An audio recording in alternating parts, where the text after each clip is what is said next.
So Canadians are waiting longer than ever to receive surgeries, diagnostic scans, and appointments with specialists. In fact, thousands of Canadians across the country are living in pain each and every day because they cannot get timely healthcare. And no one probably understands this better than my next guest today, who's from Brandon in Manitoba, Wendy Petersen. Wendy, thank you so much for joining us today. Thanks, James.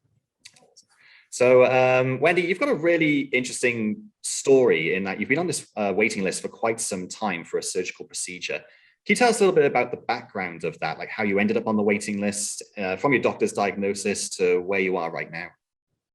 So I'll go back I have to go back about 4 years, I guess. Started to have knee pain that started to kind of impact my day-to-day living. Noticed it was getting progressively worse. So after diagnosis, I had osteoarthritis in one of my knees and probably progressing to have it in both of my knees. So they put me onto a waiting list for total knee replacement. And I was on that waiting list for 15 months prior to receiving my first knee surgery, which was done in January of 2020. Right in the midst of COVID, which was an experience being in hospital on its own. That was an interesting experience. Since then, it's now March of 2022. I was put onto another waiting list for my right knee in June of 2021, shortly after my first knee surgery. June of 2020, and have been waiting ever since. Recently saw my surgeon who pretty much declared that it was still going to be about 18 more months before I would see even the possibility of having a surgical date. 18 months, wow. So you are clearly no stranger to waiting lists. So just so I understand and the viewers understand as well. So you've been on a waiting list essentially twice. And right now, obviously, you're still waiting, and the timeline they've given you, estimated, of course, but is about 18 months. So about a year and a half from today is when you can expect to be on the operating table. Is that correct? That's basically what they're saying. I think now with COVID somewhat declining, but our hospitals are still full here. And I read the other day that they're now moving nursing resources back to their original areas. So there might be some movement there, but it's not so much that that's the issue. The biggest issue is that they just don't have the staff to support, having people come in for surgeries right now. Also in the province of Manitoba, particularly in Winnipeg, RHA and their regional health authority, they're limited to the amount of surgeries each surgeon can do a year. The government caps it. Even though the surgeons, are saying they could do more in the rural areas where I am. We're kind of urban here, a little bit urban, a little bit rural, but the biggest problem out here is resources, is staffing. That's the bigger issue out in the areas outside of the urban areas. All right. So would you say it's essentially the money is available from in the provincial system? It's just that it's getting lost in a lot of the bureaucracy, really, and of course that's leading to the staffing issues. Yeah, and I mean, the frontline staff right across this country and around the world have been, they've been tested, and a lot of them are looking at taking early retirement and just getting out of the healthcare system altogether because they overwhelmed with COVID. But now they're also being overwhelmed, with the fact of having to come back and face a backlog of surgeries. Yeah. And then, of course, the reason you're on this waiting list right now as well, Wendy, is obviously because you've got an issue with your knee. I mean, of course, why would you be on the waiting list otherwise? But obviously, it's giving you a lot of grief and a lot of pain right now. For those watching right now, if you don't mind me asking, can you sort of explain what sort of pain and sort of difficulty you're facing right now and how that's affected your quality of life in terms of your job, your social life, with friends, family? Tell us a little bit about the pain you're experiencing and how that's affected your everyday life. Well, maybe I'll start with the knee that has just been done. That's just over a year post-op. Because in the middle of COVID, the resources were so stretched thin. I didn't have the same opportunity I would have if I had had the surgery in a non-pandemic time. The physiotherapy, even though it was available in the hospital, there was lots of times that it would be canceled and I wouldn't have the availability. And because they needed the bed, you're in and out so quickly. And then, of course, even once you get out, accessing those resources in the community during a pandemic are not easy. So I do live with the left knee that has been done, even though there's no pain. There is pain associated with scar tissue that has built up there that I am battling every day against to try to break up. So, I can't, sometimes if I turn the wrong way, even if I'm laying in bed and I turn the wrong way, I get a jolt of pain in that scar tissue, not the knee itself. The knee itself is perfect. But the scar tissue surrounding it is difficult. The right knee is basically osteoarthritis, and it just pains all the time. I do go for cortisone shots every 3 to 4 months. Sometimes they take, and I get 6 months of absolutely total pain relief. Even though it does kind of annoy me that I have to pay for the medication that the doctor injects into my knee. I know it's only $20, but it's not covered, and I feel it should be. And sometimes the cortisone shot doesn't take it all. And I actually end up having like a cortisone reaction where my knee gets very red and swollen for a few days. I just had one in January and it did not take it all. So, I can't have another one now for several months. So yeah, it's difficult because they're both sore. I can't walk as far as I normally used to be able to. My partner and I are considering going to Trento, Italy. In July, he has a conference or a workshop there. And he's been there before, and he's just concerned about us going because he knows there's a lot of walking. He's not sure how I'm going to be able to manage, to get around and see everything. So that part of it, it's the uncertainty, and just living that day to day in pain it's just unacceptable in the world that we're living in now, that people, and there's a lot of people that are a lot worse than me that are living in this pain. Yeah, and it's bizarre that we have a healthcare system that's funded with billions of dollars, and yet there's people, well, even thousands of people like you who are going through the same thing. And then to explore, you said that obviously you had the cortisone shots. Sometimes they take, which is great. Sometimes they don't. Obviously, I'm guessing perhaps you have other resources for pain management. Has your doctor given you any painkillers as well in addition to the cortisone shots, or is there any other sort of like medications that you're taking to mitigate the pain at the moment? I take one small pill a day, an anti-inflammatory that I don't really know if it does much or not. Myself, I try to water run as many times I can in a week because that's really good for the joints. And also I do cupping and I do massage. So I'm doing a lot of holistic types approaches to try to deal with the pain. Medications are never always the best solution for everybody. And I'm really not sure that, they've never been offered to me. There's no magic pill I can take to help, even maintain some of the symptoms.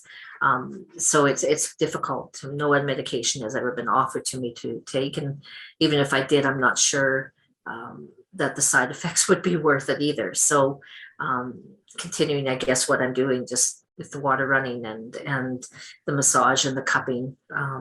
I've been taught how to cup at home as well, so I can do that on my own. And it's unbelievable the relief I get from cupping, the instantaneous reliefs I get, especially on even the scar tissue on my left knee is what we're really focusing on. There's not a lot that can be done for the right knee that's waiting surgery. So yeah, and it's the reason I ask is I know obviously so many patients out there are waiting and waiting and waiting for surgeries, and of course in the meantime they're medicating on quite heavy medications, and the question then arises, what are the health benefits of being on those medications for so long when a surgery, oftentimes a simple surgery, a knee replacement is a relatively simple surgery in the grand scheme of things, when a surgery like that could be 100% effective, whereas just being on a waiting list and dosing on medications, which can obviously have their own side effects in that way, can obviously be detrimental to your health in that sense. So It's good, obviously, that you've got, different avenues of pain relief in that sense.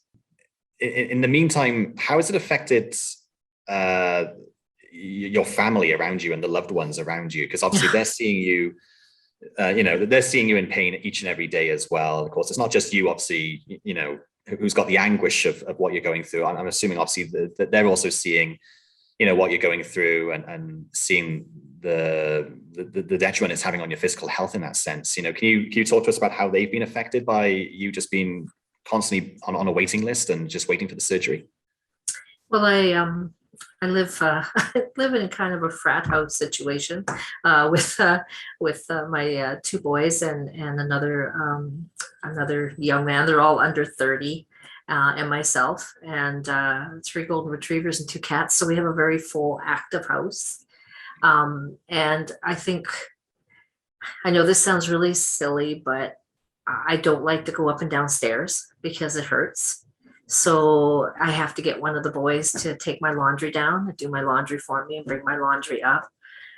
And it's kind of, I don't know what the word is, but it's mildly degrading in a certain degree, that here I am, 57 years old, and I can't even do my own laundry. Like, I know it sounds, how petty to say that, but there's a certain amount of your self-esteem that kind of leaves your body when you start having to have them do things for you that, I love putting my flowers in the front of my house. I can't do that. I had to hire somebody to do it last year because I can't get down on my knees and get back up without, hurting myself. There's all these little things that people take for granted every day. My partner and I, we love to travel. But now there's this constant concern about, well, if we have to walk a certain distance, can I do it? Do we need to start to look at maybe getting a mobility scooter that's available that we could use? And then can I get to the places I want to see? Like, life is so short, and you don't go through life remembering all the things you bought. You remember all the places you've been and everything that you've seen. And when you can't do that, it really affects your mental health. And I think maybe that's one of the things. I'm a huge mental health advocate. I think it's so important to remember that, while I'm waiting for this surgery, my physical health is not great, but it impacts my mental health greatly, and the mental health of those around me. Because I'm not the same person that I used to be 2 years ago or 3 years ago. I don't have the same abilities that I had then, and it's terribly frustrating. And for people who love me, it's terribly hard to watch. Yeah, and I think that's often a conversation that gets overlooked, is the mental health side of things. Is that, the physical pain you're in, many will say, well, it's okay, medication, or just deal with it, massage, whatever.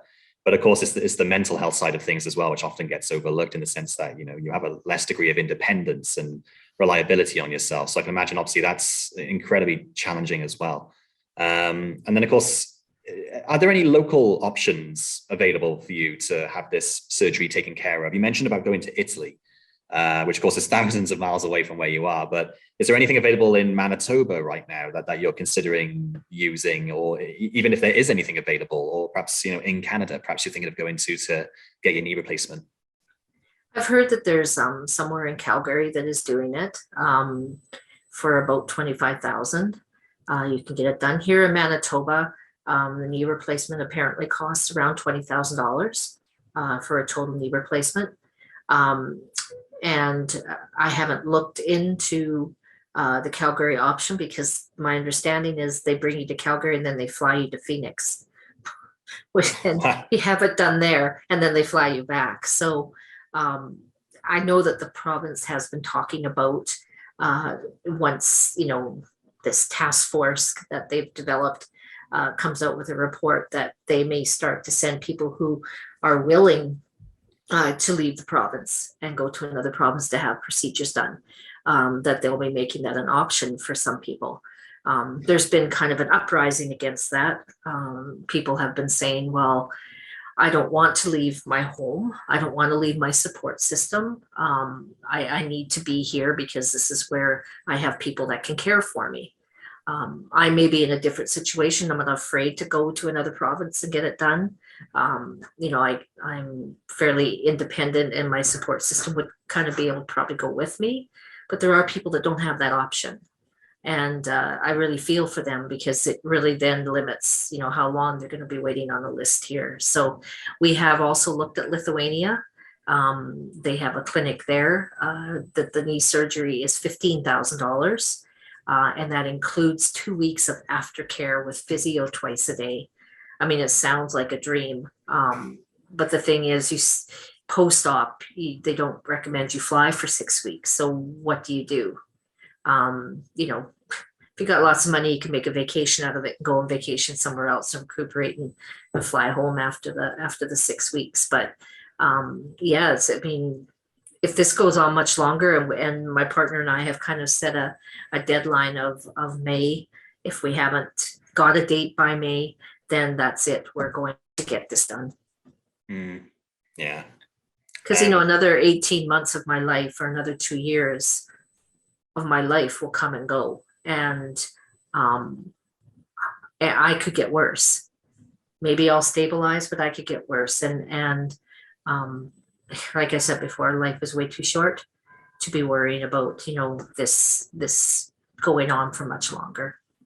Yeah, and it's not exactly pocket change either. I mean, I think as well. We spoke with a gentleman in Manitoba too, Max Johnson, who flew to Lithuania and had surgery there, and I think it sent him back about $14,000 at the time. And for those watching, if you care to head on over to secondstreet.org, you can watch that story there.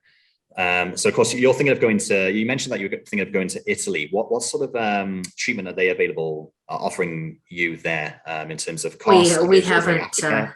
We haven't looked at that at all. We were going there because my partner is going to a workshop there, so we were going on a vacation type of thing. So no, we didn't explore anything there at all. So we still haven't even booked our tickets. The biggest concern about going to Italy was, of course, will I be able to manage getting around Trento and being able to see what I want to see, and especially because he's going to be gone all day and I'm going to be on my own. So I need to. It's funny how I never thought about things or going places before. Even going to the grocery store, I with the ice and snow outside and all the snow that we've had here in Manitoba this year, I don't like going. And if I go, I always take somebody with me because I'm so scared I'm going to fall, or I'm not going to be able to get out of a snowbank if I get into a snowbank. It's so weird to just start to have to think about your day-to-day activities. You take them for granted for the most part, but when you're in the position I'm in, you start to really look at, okay, I'm going to go. For example, we went to a Winnipeg Jets game a couple weeks ago, and I said to my partner, I said, you have to find somewhere where there's no stairs, because I can't do all the stairs up to the nosebleed section. I just can't. I'll die, And we were along the glass at the game, but we still had to go up and down one flight of stairs, which I managed okay. It was fine.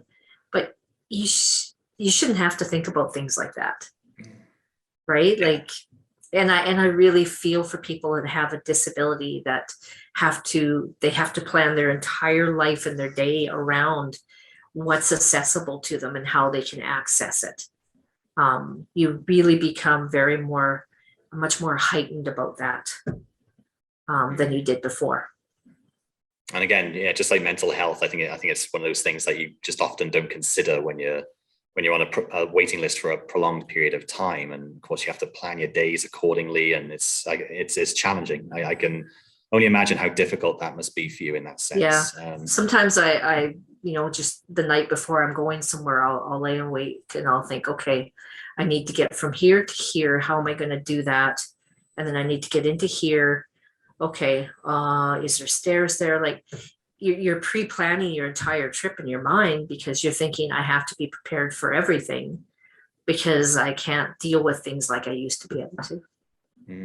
And what are the healthcare professionals that you've spoken to saying about this as well? Because you were featured in a CBC News article back in November or December, I believe. And of course, you mentioned there that, a lot of the practitioners you'd spoken to were, just as frustrated about this, the waiting list system as the patients were. Well, what were they saying to you? Like, what were their frustrations about what they were dealing with too?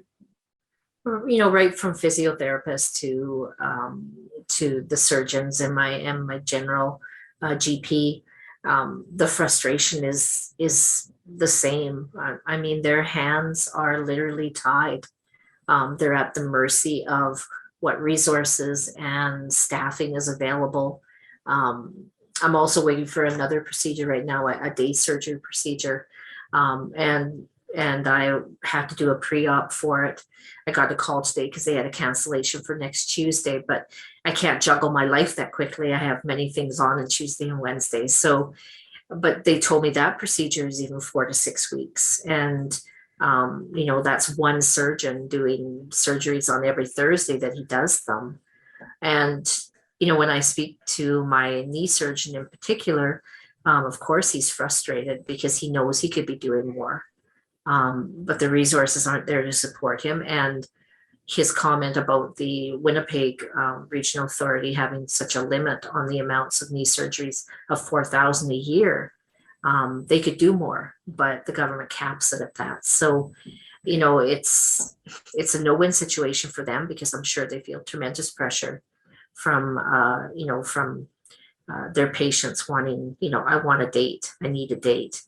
Right down to the booking clerks at the surgical units. I feel very sorry for them. They must face a barrage of very angry people on a daily basis, whether they're booking surgeries or having to phone and cancel surgeries. Really do sympathize with the people that are waiting and wish that the government would be more, active in their approach to it. And it was our hope that this task force would develop something, but so far we haven't seen much from them. Yeah. And then, well, obviously, hopefully you get something happen before May, before you obviously you take matters into your own hands in that sense. But, to end on a positive note as well, Wendy, let's say, you get your knee surgery and you're back up and running and everything is fixed. Tell us the things that you're looking forward to doing once your knee is replaced that you can't do right now, just to help us understand, whether they're big things, whether, you're looking forward to walking in the park or going swimming or bungee jumping. I don't know. like tell us the sort of things that you're looking forward to doing once you finally get this knee surgery and you're off the waiting list. I'm not a crazy person, so I'm not going to go bungee jumping or jumping out of a plane anytime soon. But I think last time we talked a little bit about Wales and how much I enjoy traveling there. And there's so much more of countries like Wales that we travel to that I want to see that I've been unable to see. The Snowdonian Mountains, I want to see that. I want to be able to explore more. I'm not going to ever be a big hiker, but it would be nice to be able to do a walk without any pain.